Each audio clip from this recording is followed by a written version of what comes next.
אין לי מושג איך להתמודד עם זה. אני לא באמת יודעת מה לעשות עכשיו בסיטואציה. אני שומעת את המשפטים האלה כל כך הרבה פעמים מהורים ובכלל אנשים שנמצאים באיזושהי נקודת מעבר שהם אבודים. הם לא יודעים מה תהיה ההחלטה הנכונה. אני רוצה רגע לתת לכם איזשהו טיפ להתגבר בדיוק על הסיטואציה הזאת, התוקעת.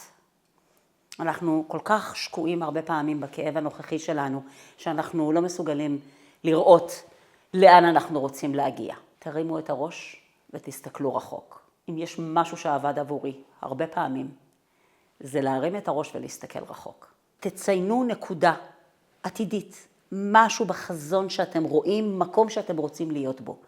הרגע הזה שאתם מדמיינים שזה המקום שנראה לכם אידיאלי. תתבוננו רגע פנימה, מה יש בי בארגז הכלים האישי שלי שיאפשר לי לעשות את הצעד הזה.